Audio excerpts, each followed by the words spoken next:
Hey guys, what's up? It's Matt Town, local Philly realtor here.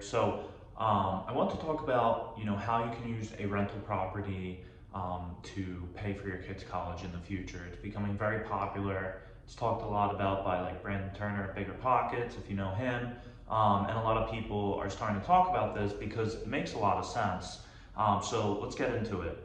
So how you can buy one rental and then use it to pay for your kids' college. And this is something that, maybe you have so much money left over, you can use it to pay for their house, their wedding, everything like that. So it's a good thing to think about for the future. And the key to this, really with anything, the key is starting early, starting investing early instead of waiting to the last minute. A lot of people today, their kids turn 18 or they turn 16, and they're like, oh my God, I have to pay for their college in 2 years and I haven't done anything. And so that's a big thing that's happening. A lot of parents are realizing when their kids turn 14, 15, 16, I have to pay for their college in 2 years. I haven't done anything and now I gotta play catch up. So really with anything, no matter what method you're using, the key is obviously starting early. Before we get started, if you want to keep earning and learning with me every week, please smash the subscribe button, and I'll be putting out videos every Friday about financial freedom. The first model, I'm going to have two different models about how to do this. It's pretty simple. That's the nice thing about real estate. It's not like, put it in this fund and then do this with it, and it's tax deferred and it's 529. It's just very simple with real estate. There's not a lot to describe. The first model, and I'm using a property that I bought back in April as a scenario. So the interest rates have changed a little bit. So just pay attention to that, but things still work with these numbers. Model one is buying one rental property, a 300K rental property. I actually paid 332 for the property. Put the rental on a 30-year mortgage and then save the cash flow. So in model one, we're buying a rental property and we're using the cash flow over time to, we're gonna invest the cash flow over time. And then, when they turn 18, they'll have enough money to go to college or pay for their college. So let's go over the out-of-pocket expenses. The purchase price is 300K. The down payment is going to be 15% because you can do a 15% down loan for a single family investment property. Certain lenders have that loan, and that's what I do personally. Your closing costs for the sample house are going to be $16,500. And then what I like to do is with an investment property, you're allowed up to a 2% seller's assist. So we're going to use that seller's assist to reduce our out-of-pocket expenses. And then your repairs on the house, generally I'm putting 10 to 15,000 into these properties.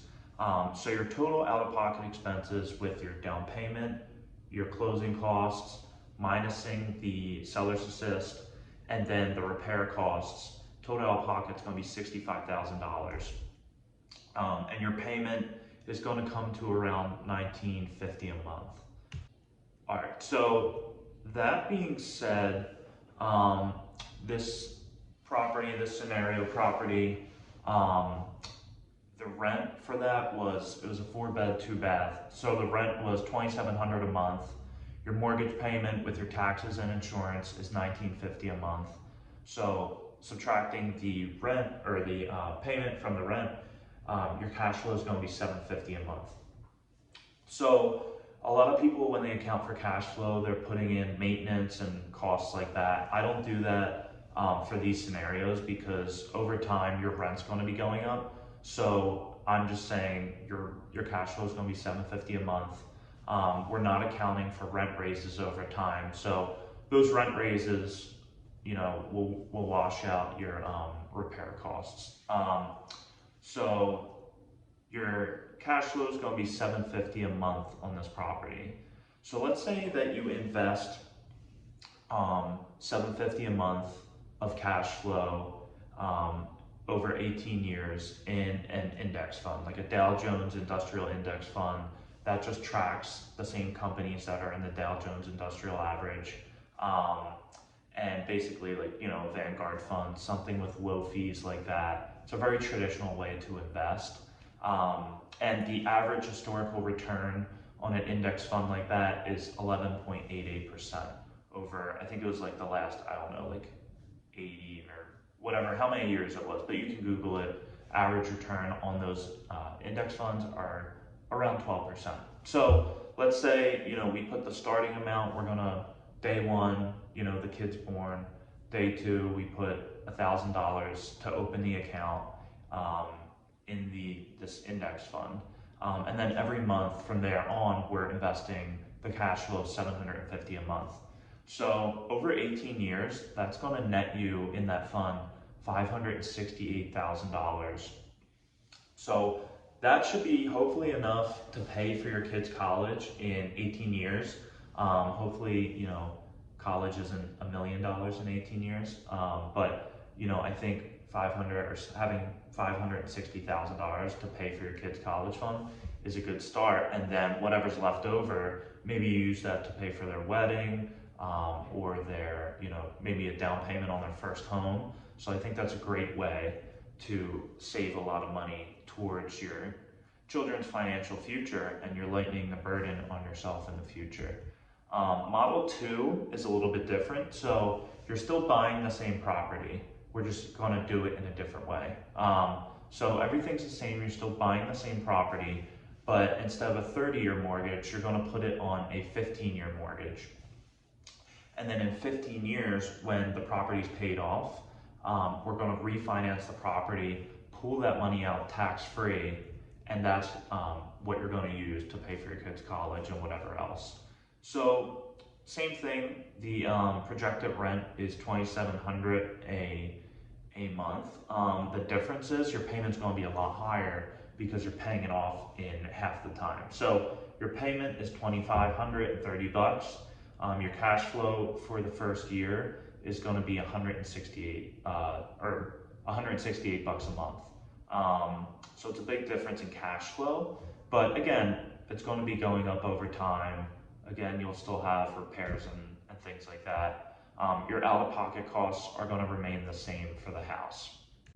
So, one of the best quotes out there is buy real estate and wait, don't wait to buy real estate. So in 15 years, you have a home that is paid off, and with average 5% annual appreciation, that home is going to be worth $623,000. So over 15 years, you've gotten cash flow every month, maybe a little bit because you have repairs and maintenance, but you also get to refinance that house and pull out that money, and you have a house that's worth $623,000. It's paid off in 15 years. So basically, we're going to release the money in 15 years. It's paid off in year 15, and then we're going to refinance it and put it back on a mortgage. So you can't pull out all $623,000 usually for cash out refinances. They'll only let you pull out 75% of that money. So 75% of $623,000, that's going to net you $467,250 that you'll be able to pull out tax-free. So there's a difference when you pull out money from an index fund. You're going to be paying, taxes on that money.